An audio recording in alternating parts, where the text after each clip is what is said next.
Morning, guys, YouTube people, world, whoever, wherever. Got going on today. Do some weight reduction right there.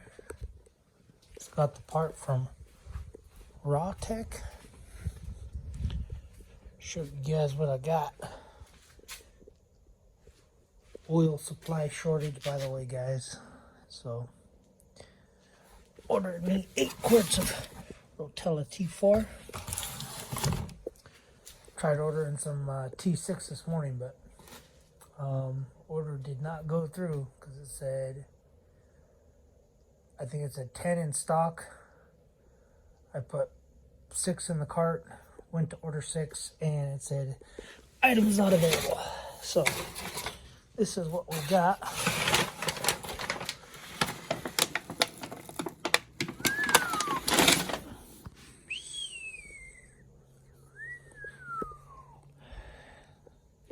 So, stainless steel up here. This is 2.5 inch stainless steel, 304 HT 55655. And then I think it goes into, I don't even know what size this pipe is. Inside diameter, I should say. I don't know. I was going to wrap it with some heat wrap. However, it was up here, and when I cleaned the garage, I cannot find it in the obvious places I would have put it. Yeah, so I don't know where my heat wrap is. I have to look for it.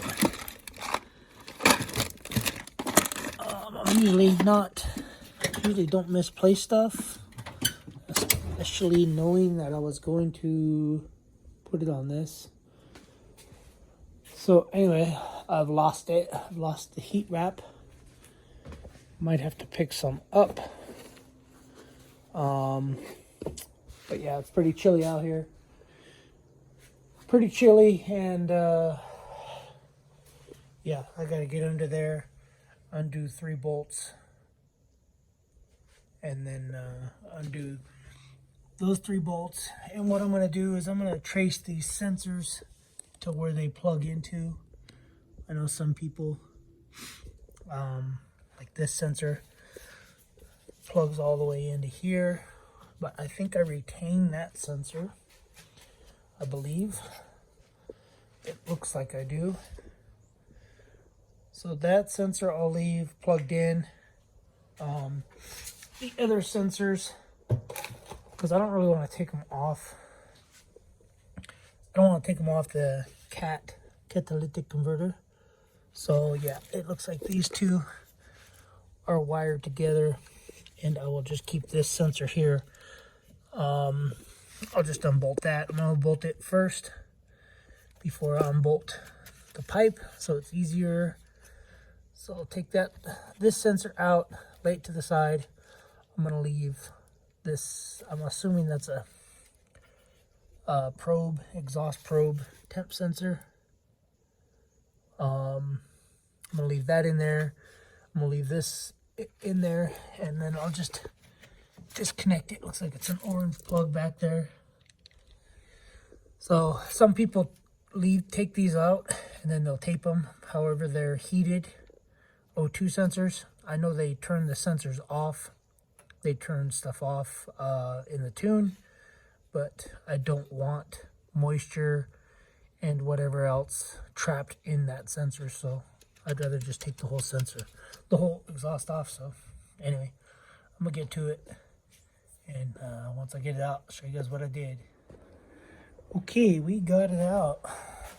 That was a nightmare and a half to get out. So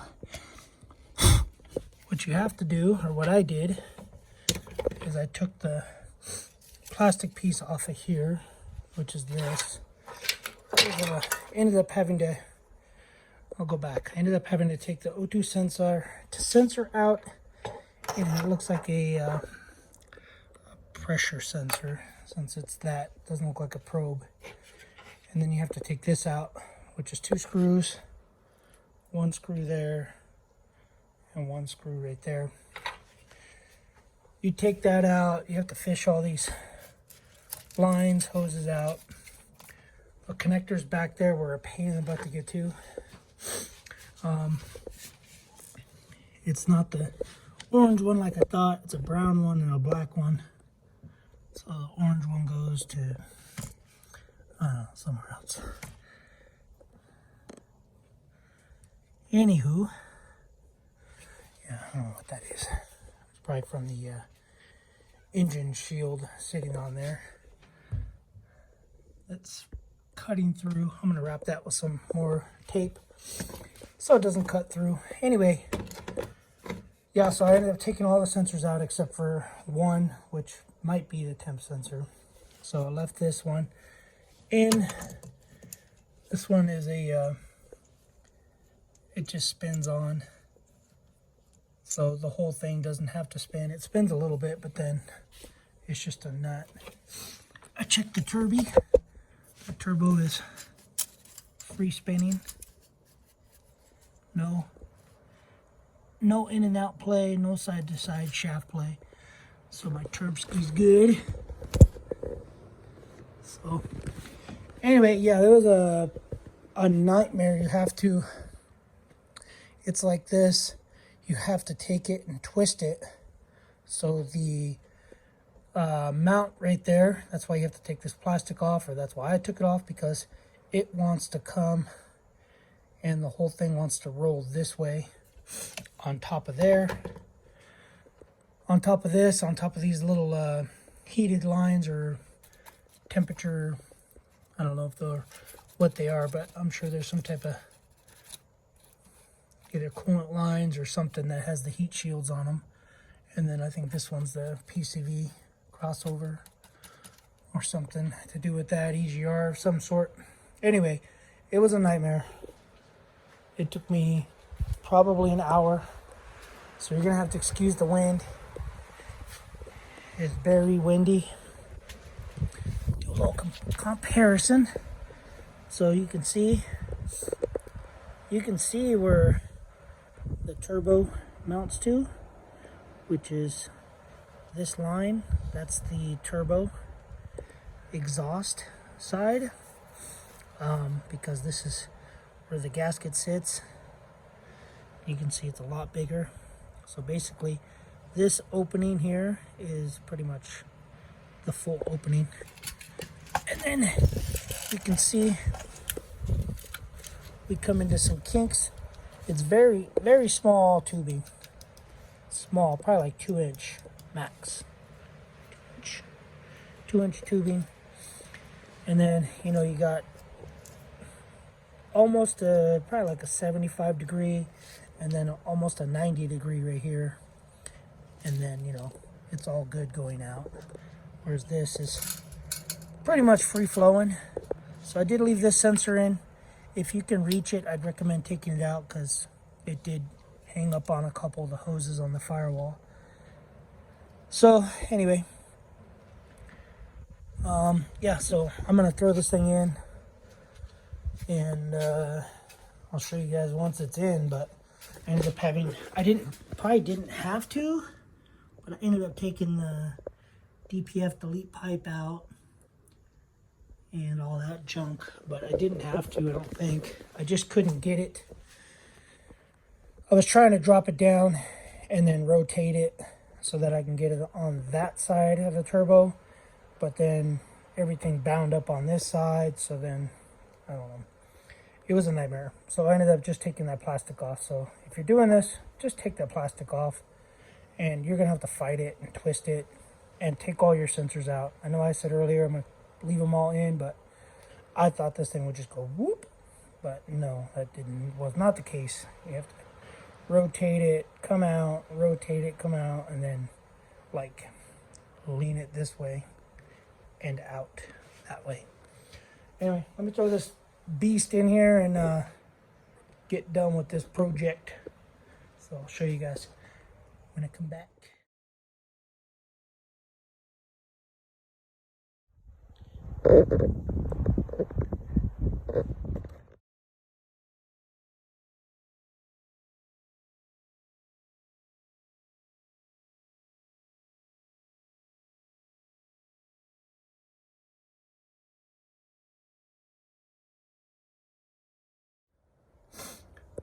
Alright guys, I got it all on. Ended up being the O2 sensor. It has to be replugged in. See how short the plug is. So Rawtek told me to go buy a different O2 sensor. There's two options. So I have it plugged in, but I have that wire pretty much stretched. So they told me to go buy one, and they'll reimburse me for the O2 sensor. But they want it a longer cord.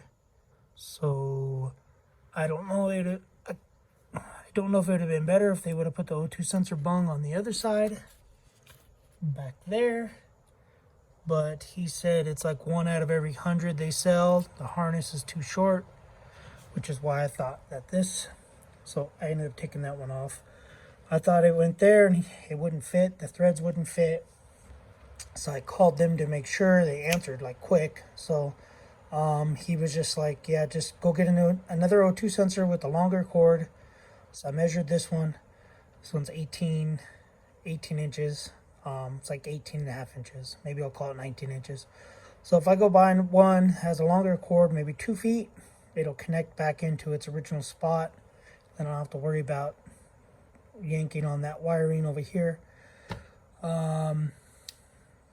And then they'll reimburse me for an O2 sensor. I asked him if I can just cut it, splice in wire. And he says, yeah, but they don't recommend that. So,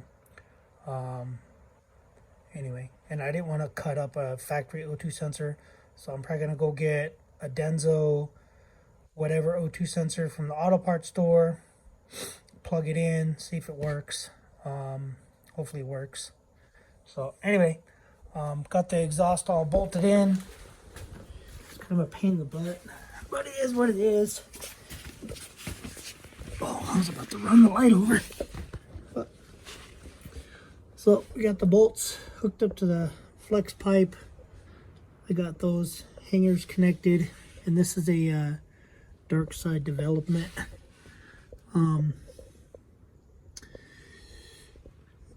What do you call that? DPF delete. So anyway, that's what we got. Let me get this light out of here because for a drive. I'm not using jacks or anything under here, so it's kind of a pain in the butt, but it is what it is. So all my mounts are tight. I'm just gonna fire it up, and then the wife and me are gonna go into town. I don't know if I'll take this or not. Maybe I will. So for my key. Anyway, let's fire this beast up. See what it'll do.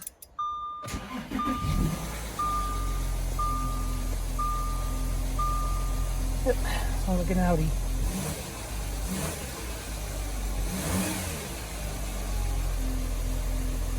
Yes.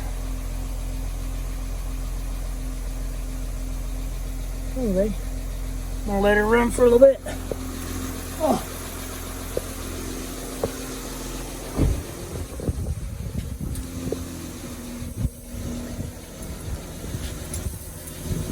Oh man, it sounds way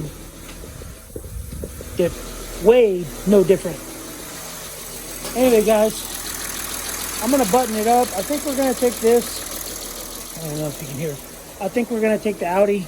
I'll drive it around, let you guys know how it feels when I get back. So we'll take this because I want to change the oil now that everything's deleted. So I'll have clean, fresh oil. Oil probably lasts now 100,000 miles now that it's deleted. It won't, but it's good to know that the oil will be a lot cleaner. So Anyway, guys, that's gonna be it for this video. I'll let you guys know how it does when I get back home, and we'll go from there. Thanks for watching, and I guess I'll be right back. All right, guys, got back. Did about 115 mile drive with the new deleted downpipe. Everything was good. It's getting pretty good fuel mileage. Throttle response is really snappy. I do have a sticker's gone. It's an AEM. I wonder where that sticker went. It's an AEM dry filter. One of my YouTube subscribers, Mick, recommended it, so I picked it up. I think it was like 32 bucks from AEM, K&N, whatever. I think they're all the same company, but anyway, let me get under here. I'll show you guys the only issue I had. So with the car in gear, I'm changing the oil, by the way. So with the car in gear, sitting while it was warm. Oh man, get under here. Hold your horses.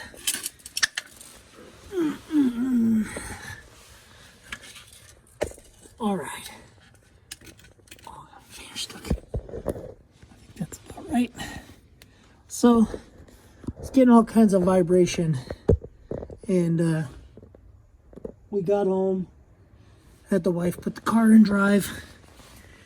Ended up this splash shield bracket that I don't even have the splash shield for, because my splash shield's up there. Supposed to have another one come back here, but I don't have it. I don't think it ever had it. Pretty sure this car got serviced somewhere before I bought it, and yeah, and they removed it. But anyway, this splash shield, you can see there's marks on it right there. I did move it down. Moved it down about, I don't know, what is that? Roughly, man, I'm gonna have to move it down a little more.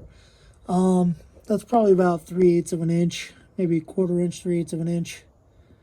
So yeah, I'm gonna move it down a little more, but that's the only issue I had, was it was rattling in park, sitting at a stoplight, or stoplights, whatever, stop signs.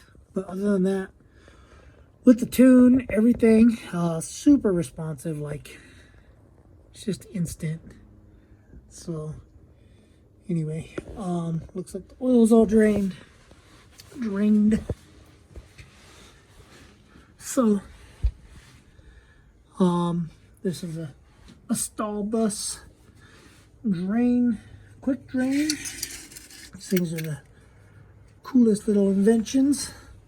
Oh, it's hard to get under here. Ouch. Where is it? So yeah, basically wheels drain now, but you just take that off and the oil comes out. You take your little cap, take your cap and you screw it on. It is a little check valve, a little ball valve in there. Just tighten it and oil is drained. And as you can see, I have no oil leaks, nothing, for the past, I don't know, 60,000 miles. Let me just take the used oil. Yeah, I'm gonna have to move that bracket some more, or maybe I just remove it since I don't have a splash shield. And I tried finding a splash shield. I can't find them on the what you call it, Audi dealership website. So anyway, that's pretty much all I got. All I got.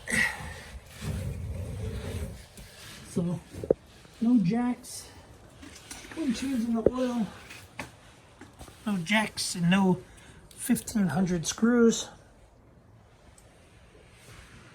Oh man, just get a little dirty on the ground. Anyway, whew. You know, hands get a little dirty, but mainly because of the drain things dirty.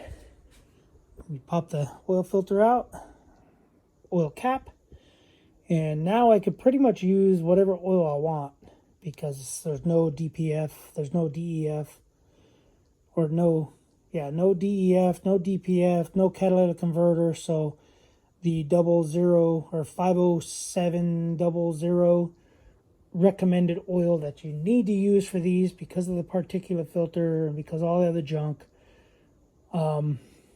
Possibly I don't need to use it, but I'm still going to use it because I have like, I don't know, 10 or 12 gallons of it because I'm a hoarder. So anyway, guys, that's pretty much it for this little install bit.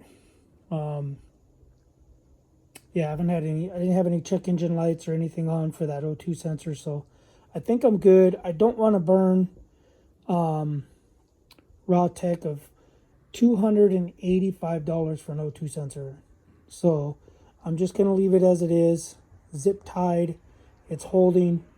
If something happens, if it's too close to the heat and starts doing something, then maybe I'll have to go that route. But, you know, I paid $800 for the downpipe, so technically it'd be like $600 if they pay me back, but technically it won't because I'd have to put a new O2 sensor in. But anyway, I'm not going to do that to them. I believe they're a small business, so I don't want to screw a small business out of some money when this pretty much works, hopefully. So, all right, guys, that's it. Thanks for watching. Subscribe, give it a like, dislike, doesn't matter. I don't care. And we'll see you in the next video. Next video might be dealing with this. No, I don't shoot it. It's just for my lathe. Alright, guys. See you in the next video. Thanks for watching. Later.